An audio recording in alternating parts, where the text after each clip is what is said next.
Este es Kim.com, millonario, hacker, DJ y creador del ya extinto Megaupload. Sí, que levante la mano quien no se haya descargado alguna vez un juego o alguna peli desde Megaupload, el servicio de almacenamiento en la nube más grande del mundo a finales del 2011. Lo que puede que no sepáis es que, por crear Megaupload, Kim.com sufrió una persecución por parte del lobby del entretenimiento estadounidense hasta tal punto que terminó con una macrorredada con helicóptero y agentes especiales en su mansión de Nueva Zelanda, la mansión .com.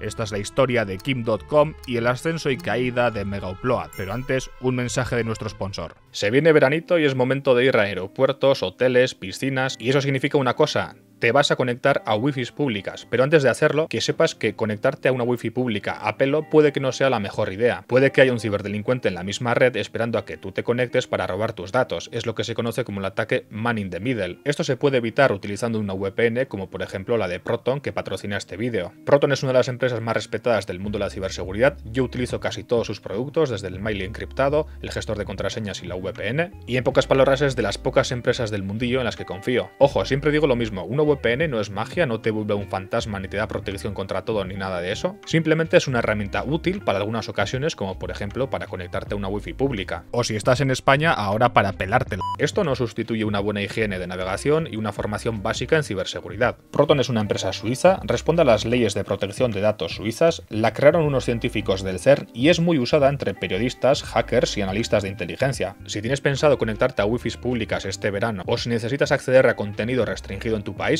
yo te recomiendo Proton, que además abajo voy a dejarte un enlace con un descuento. Gracias a Proton por patrocinar este vídeo y ahora sí, continuamos.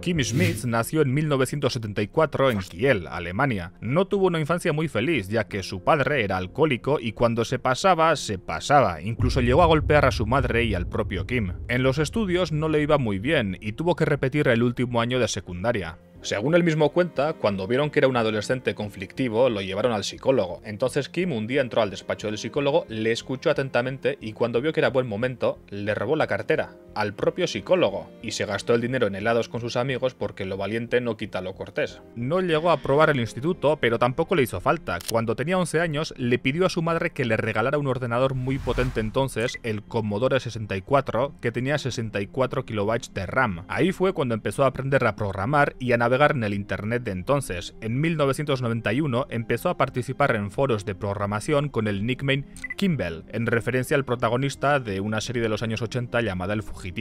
Kim también se sintió atraído por el mundillo del hacking y la ciberseguridad, y descubrió que las centralitas de los bancos de Estados Unidos, básicamente sus contestadores automáticos, tenían un acceso de administrador oculto y que la mayoría tenían las contraseñas por defecto. Así fue como obtuvo la información y el acceso de los teléfonos que usaban los bancos para llamar a los clientes. Esto incluía no solo los números, sino también la capacidad de mandar a hacer llamadas con esos números desde su casa. Y así, a Kim, a sus 15 años, se le ocurrió una idea para su primer emprendimiento. Compró una línea telefónica en un paraíso fiscal de las Antillas neerlandesas e instaló en ella su propio call center con un sistema de cobro revertido. El negocio consistía en hacer llamadas desde los teléfonos de los bancos americanos a los que había conseguido acceso a su call center en las Antillas neerlandesas con un sistema de cobro revertido. Con cada llamada ganaba $1,20 por minuto y en un periodo de 3 años llegó a acumular un botín de $195.000. Nada mal para un adolescente. A este tipo de fraude se le llama phreaking.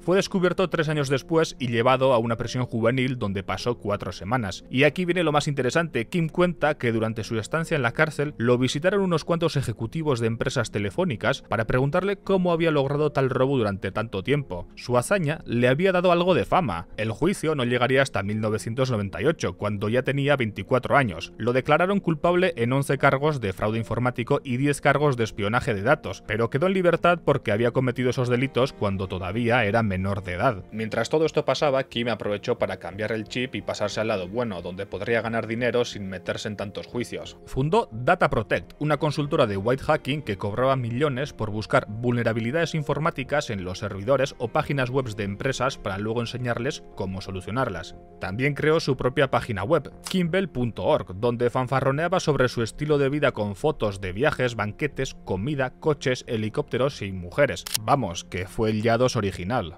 Y así fue como a finales de los 90, cuando la burbuja de las .com estaba a punto de estallar, el bueno de Kim ya era rico y estaba en modo businessman total, y se le ocurrió una gran idea de negocio. Una idea que no solo sobreviviría a la crisis, sino que le haría aún más rico y famoso, aunque también le haría pasar tremendos infortunios y ganar a unos cuantos enemigos. Esa idea fue Megaupload, una plataforma que estoy seguro muchos de vosotros habéis usado.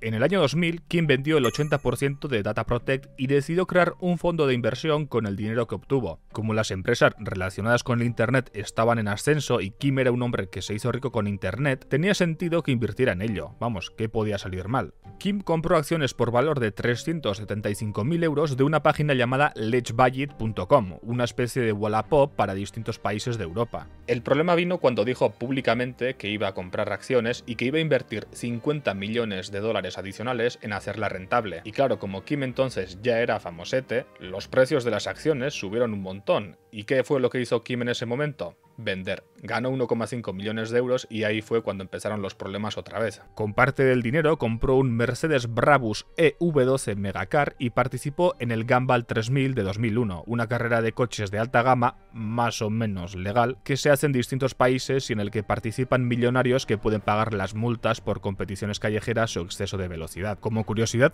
Kim ganó la carrera y siguió participando en los próximos años. Pero volviendo al tema de Let's Buy It, lo que hizo Kim es lo que se conoce como insider trading o uso de información privilegiada. Esta estrategia consiste en que una persona que está dentro de una empresa, ya sea como empleado o ya sea como accionista, utiliza información que el público no conoce para ganar dinero con la compraventa de acciones. Como curiosidad, ha habido algunos economistas como Milton Friedman que han abogado por la legalización del insider trading y que no lo consideran algo malo, pero esto es un tema del que hablaremos en un vídeo futuro sobre Steve Cohen, un vídeo que saldrá dentro de muchos meses porque sí, tardamos mucho en hacer cada vídeo. La cuestión es que en Alemania, donde cotizaba Let'sBuyIt.com, esto era ilegal de cojones. Lo era desde 1995 y Kim se metió en un problema con este tema. Los tribunales alemanes levantaron una investigación contra él, así que temiendo por su futuro, Kim recogió sus bártulos, cogió todo su dinero y se fue a vivir a Tailandia. El proceso continuó y como Kim no quería volver a Alemania, la embajada le anuló el pasaporte convirtiéndole en un indocumentado, cosa que es un delito en el país asiático. Por esa razón fue arrestado y le metieron en una cárcel tailandesa. Suerte que no terminó como el fundador de Alphabet, pero eso es otra historia. Igualmente, años después, Kim diría que ahí había experimentado las peores condiciones de vida hasta entonces. Había calor, mosquitos e insalubridad en general. Era una prueba de resistencia. A los 2 días, la misma embajada que le anuló el pasaporte le dijo que le darían un documento para viajar a Alemania si accedía a ser procesado y Kim aceptó. Una vez en Alemania, fue acusado de uso de información privilegiada y recibió una condena de 20 meses de prisión, pero era Kim.com y era millonario, o sea que pagó una fianza de 100.000 euros y pudo librarse de la cárcel.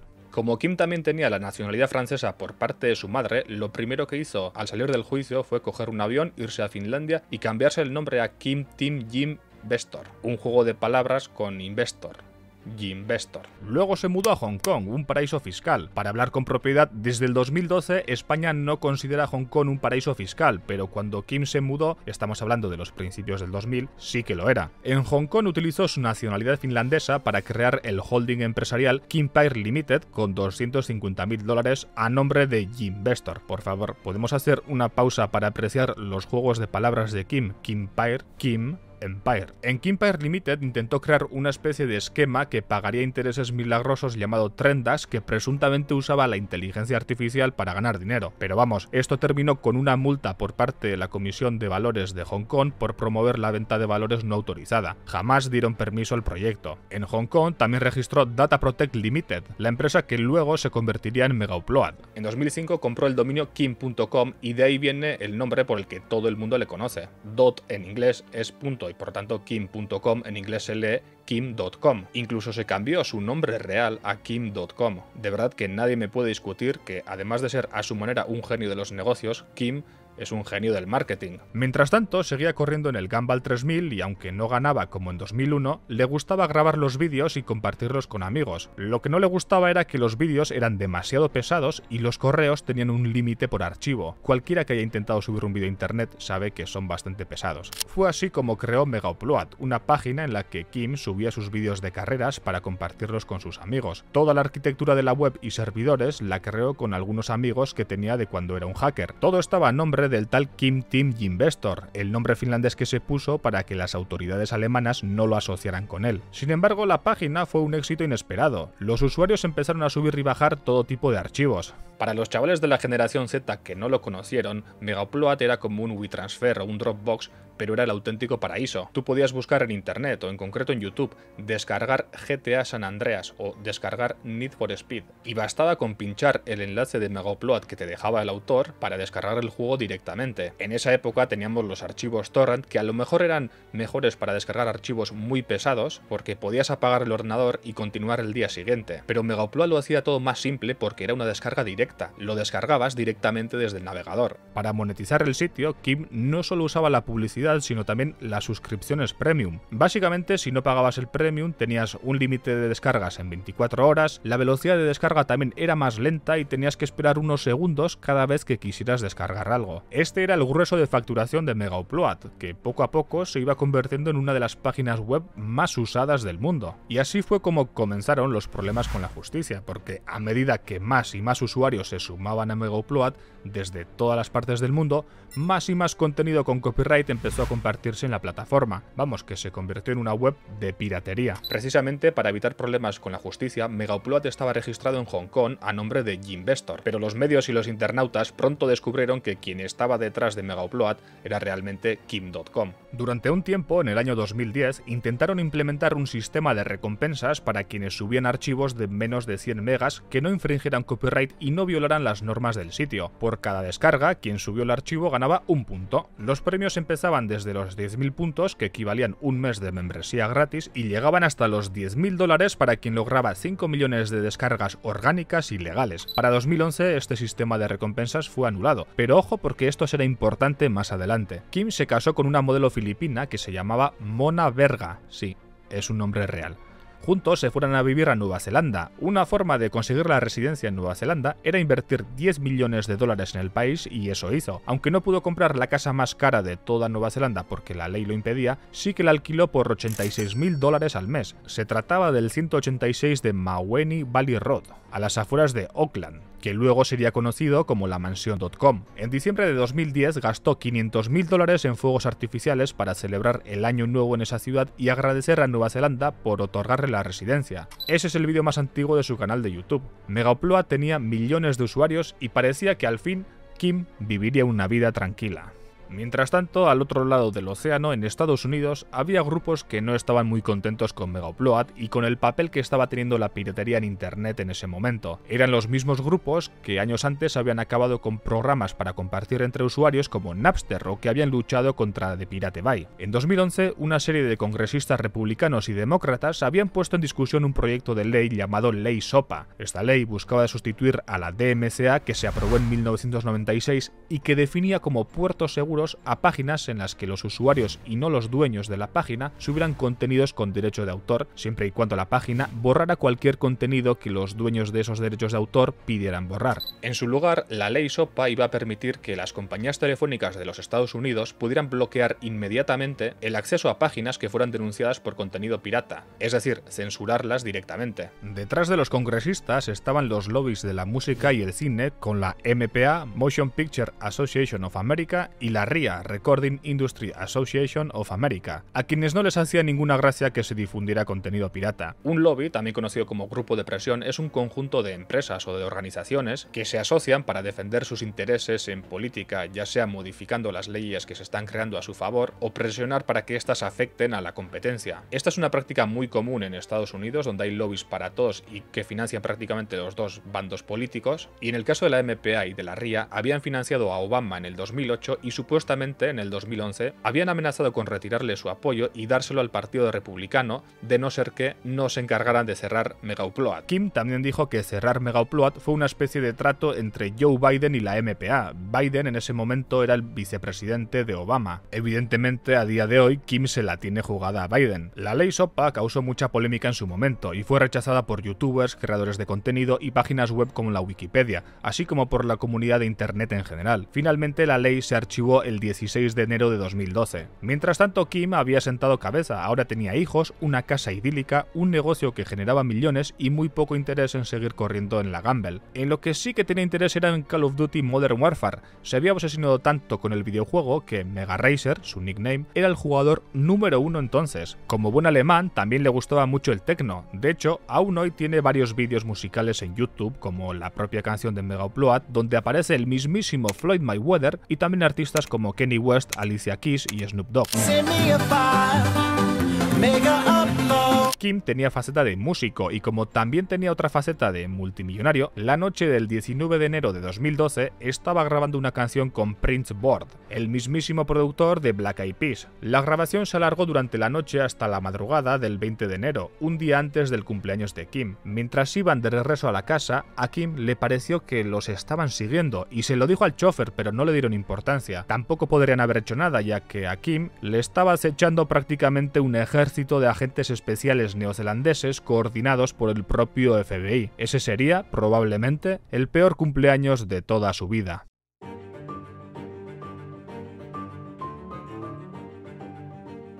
Cuando volvió de la grabación, se fue a dormir en su cama de 100.000 euros. Escuchó el ruido de un helicóptero, pero pensó que era el suyo y se enfadó porque le había dicho el piloto que no aterrizara tan cerca de la mansión. Claro que no era el suyo, era un helicóptero de la policía. Entonces escuchó una especie de golpe, como que tiraron las puertas, así que tocó un botón de emergencia para avisar a sus empleados de seguridad, cogió su rifle Colt Commando y corrió hacia su habitación del pánico. Mientras lo hacía, se dio cuenta de que no eran criminales ni terroristas los que habían entrado en la casa, así que no cerró la puerta de la habitación, esperando a que le descubrieran para entregarse. Mientras tanto, fuerzas especiales neozelandesas irrumpían en la mansión de Kim por todos los frentes. Su esposa e hijos dormían y los empleados de seguridad de Kim no pudieron bloquear la entrada, ya que los agentes que bajaron del helicóptero los neutralizaron desde dentro. Habían pasado 13 minutos desde que tiraron las puertas cuando uno de los empleados de seguridad de Kim, con una pistola en la sien, dijo dónde estaba la habitación del pánico. Cuando Kim oyó que subían las escaleras, soltó el rifle y levantó las manos. Le encontraron de pie frente a una columna, entregándose a las autoridades. Inmediatamente después, recibió un puñetazo en la cara, varias patadas y un golpe en una costilla y lo detuvieron. La razón por la que la redada fue tan exagerada, con helicópteros, 4 caravanas, perros policía, fuerzas del equipo de tácticas especiales y el escuadrón contra delincuentes armados, fue porque pensaban que Kim tenía una especie de botón de emergencia que le permitía borrar todos los servidores de Megaupload y deshacerse de todas las pruebas al momento. Por eso tenían que llegar de sorpresa, rápido y de forma eficaz. Las fuerzas de seguridad neozelandesas, de la mano del FBI, congelaron sus 64 cuentas bancarias en distintas partes del mundo. Al parecer, le quitaron unos 175 millones de dólares a Kim solo con la congelación de cuentas bancarias y de varias decenas de cuentas de PayPal. También se llevaron 18 coches de lujo y obras de arte. En Alemania, allanaron la casa de su madre y se llevaron un coche. Los otros socios de Kim en Megaupload también fueron detenidos, incluyendo a 3 que se encontraban en la mansión que llegaron antes para el cumpleaños de Kim. Así es como Finn Batato, Matthias Ortmann, Bram van der Kolk y el propio Kim fueron llevados a la cárcel de Mount Eden.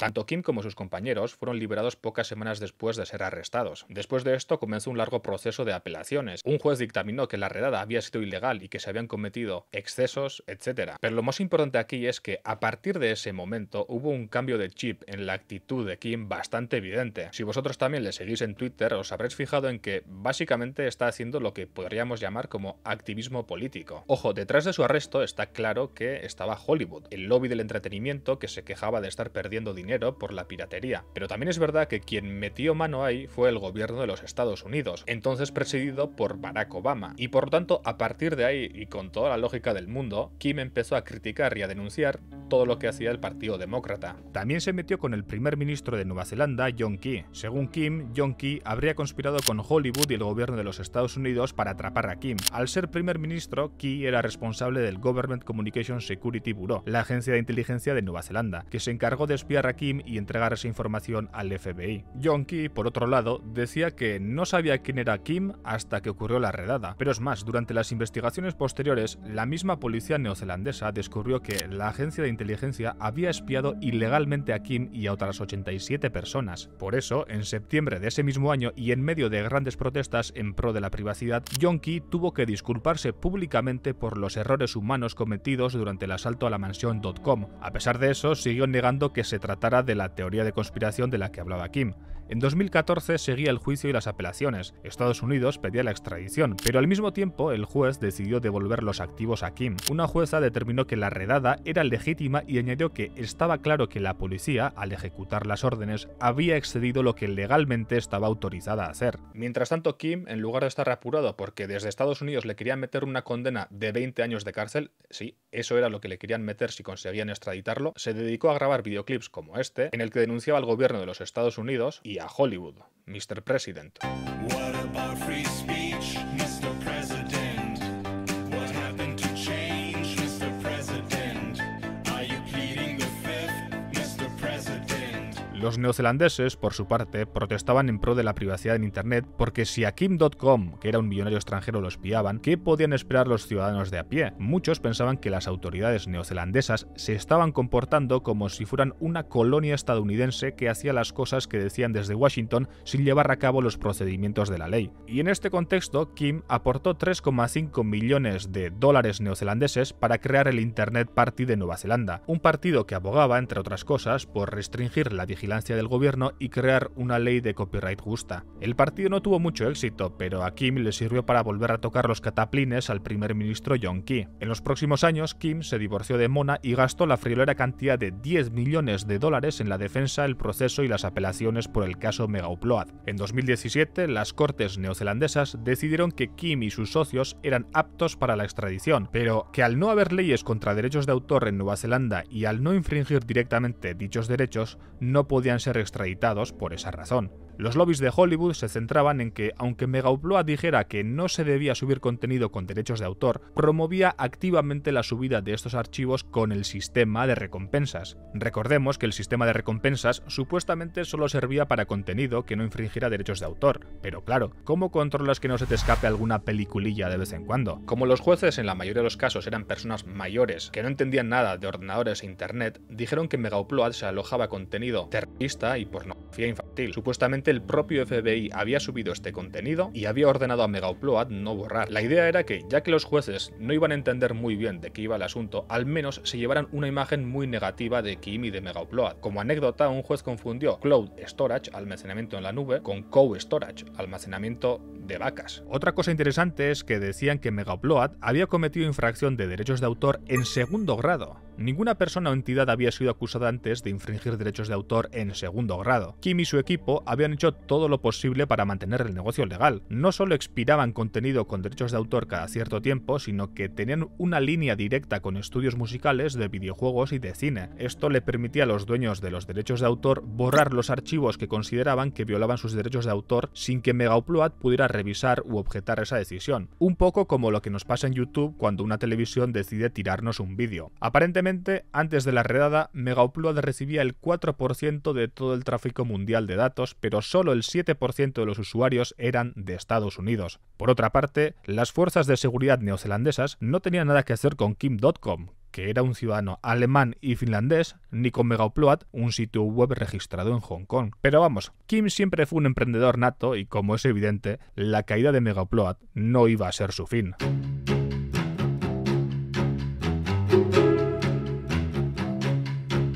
La redada, Kim perdió la gallina de los huevos de oro. En diciembre de 2012 subió un vídeo a su canal de YouTube donde le deseaba a todo el mundo un Mega Christmas y exactamente un año después de que asaltaran su casa, Kim invitó a mucha gente a la mansión, se burló de la redada y lanzó Mega, un servicio muy parecido a Mega Upload, pero para evitar problemas con la ley los datos están encriptados, lo que significa que en Mega no podían saber qué eran los documentos. Este hueco legal le permitió abrir y mantener otro sitio web de almacenamiento en la nube incluso mientras estaba entre juicios y apelaciones. apelaciones. A día de hoy Mega sigue funcionando y es muy conocida, pero hay que decir que poco a poco Kim fue saliendo de su participación en Mega. Por un lado, él ya no quiere verse relacionado con ese producto y por el otro, desde Mega querían deshacerse de la imagen que Kim proyectaba a su compañía. En 2018, Kim se volvió a casar, esta vez con Elizabeth Donnelly, y en 2021 se mudaron a una villa mucho más modesta en el sur de Nueva Zelanda, una casa de solo $12 millones.